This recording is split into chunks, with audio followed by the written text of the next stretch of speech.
Hey there, welcome to this episode. We're going to be doing a brief overview of the MPC home screen. Good to familiarize yourself with the layout, but also just how the screens and the menus open up, how they function, because there's a couple of little tips and tricks I can give you along the way. Let's start at the top with the black bar. In the top left-hand corner is the menu icon that takes you to the menu page. So it's the same as pressing your menu button, or we can click here and you'll get to the menu page. There you can move around and navigate through the menu options. If we go back to main, we then have our project title. So of course, this is an untitled project. It's brand new. If you've saved a project and you load it up, you're going to see the title of that project here. You'll notice we have these red rectangles. They're important because they let you know what is currently selected. So if we go to bar, beat, and tick, and I press this, you'll notice that red rectangle jumps over and lets me know that is what is selected. Now, when it comes to opening up menus, a lot of the menus on the MPC have extra parameters. So if I double click here, I press my encoder for this particular menu as an example, it will open up parameters that we can tweak further for whatever it is we're looking at. Some things like timing correction, your quantization, the next one over, that just opens when you press it. It's just the way that it functions. It's not standard across the MPC, and that's why I want to point it out now. If we go to metronome, that's another one where you press it and it just opens up. But when you're inside these menus, it's the same deal. The red rectangle is what you've currently got selected. You can use your encoder to open it up, or you can double click. There's multiple ways to do the same thing. Let's just close that down. This one over here is our automation, and all of these we're going to deep dive into at some point in the tutorial series. I just want to give you a brief overview, but this little icon is our automation. If we arm this, whenever we change an encoder or we do something, it records that automation. But you have to be careful because you don't have to have record enabled on a sequence in order to do that. You could just press play, play back your sequence, and if this is armed and you start moving encoders, changing parameters, then it's going to be recorded as automation. So best practice is always leave it off unless you're specifically trying to arm some automation, because it just happens very quickly. If we go over here, this is the MIDI monitor, so monitoring your MIDI activity. And then we'll move down to the left-hand side. These are customizable shortcuts that you can set on your home screen for things that you want to access quite quickly. And in another episode, I'll go further into that, but just know that that's what they are on the left-hand side. We then have these two channels. So if I click on either of these, it opens them up and you'll see this gray channel is our master channel. So when you're talking about your mixer inside of your DAW, there's usually some kind of master channel. It's highlighted by this little king crown icon, so you know which one the master channel is, and it's gray in this case. The track will be the same color as whatever track you've got loaded up, so orange here. And again, we'll go further into colors in another episode. But this shows you everything on a track level. This shows you your master channel. And if we close those, again, just by clicking on them, down here in the bottom right-hand corner is how you can change between a track level and a pad level, because sometimes you've got a drum track that has essentially a drum program inside of it. It's all kind of combined these days, but there will be obviously your individual pads for that program. If you want to change the volume of just one pad, not the whole track, then you're going to select this down here. And when you open it up, you'll notice the master channel has disappeared.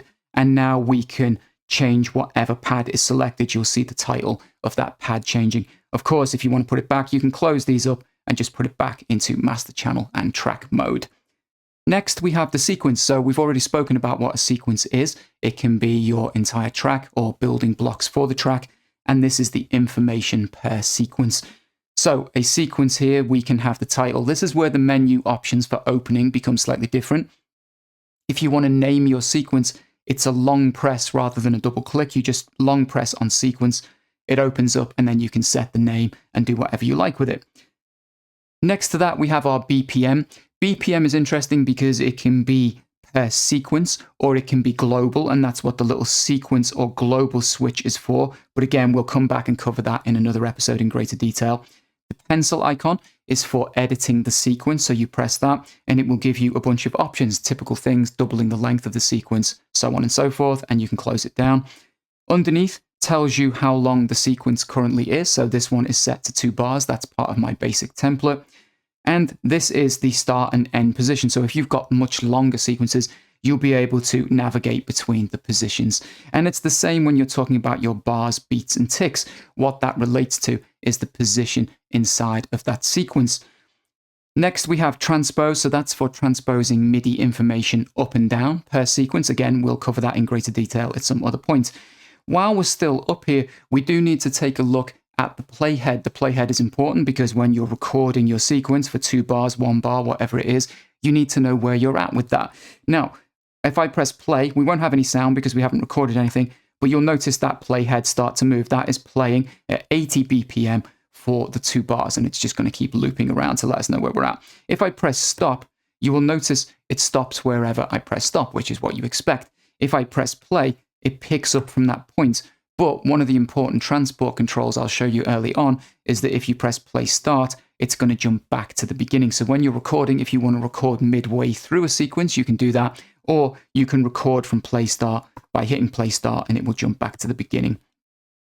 Moving down to the next section, we have the selected track. We're going to go through track types, so don't worry about that. This is currently a drum track, drum program as they used to be called. And we have some information here. So we could start browsing for some samples. If we press the browse button, we can open up our SD card or hard drive, look for samples to load to that drum track. Or we can move over to the sampler. If I press this record button, it's going to open up the sampler. Again, it's going to be covered in greater detail later on.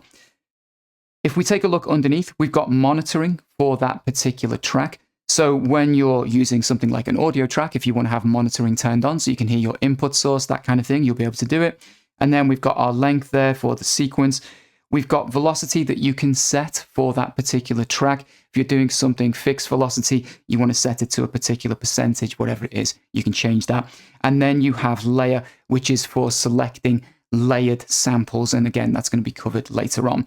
We've already seen this little icon in the bottom right-hand corner. And we have our pencil icon when we've got the track selected. So currently the track is selected. If I press the pencil icon, it's going to open up and give me track editing options like deleting the track, so on. If we take a look underneath, this is for duplicating the track. If you want an exact copy, this little plus icon will just make a copy of that track. And the important part here is that this is the track view. And if we click over here, we have the arrangement view. One other thing about this arrangement view, you'll notice it's got a little play button, this little orange icon. It's the same as the playhead. When I press play, you'll notice it's scrolling through the current sequence, just so that you're aware. When I press arrangement view, it opens us up into this arrangement window, which again, we're going to cover in more detail later on. But the thing to note, aside from the information that you can change here in terms of your punch in and punch out, is that the pencil icon now will be changing the options for the arrangement view, not the track. If we go back to the track and then press the pencil icon, it's different options that you get. That's the most important thing to take away from that at this point. Underneath, we can select a new track. You've got your record and arm switch. You've got tracks where you can just scroll through. So if you need to scroll through and see what tracks you've currently got loaded up, you can do that. And then, of course, you've got mute and you've got solo. The other thing I forgot to mention just before was that we have a looping icon as well. So when you want to have your sequence, if it's looping around or not looping, you can obviously enable it or disable it. And that's pretty much it for the home screen. See you guys in the next episode.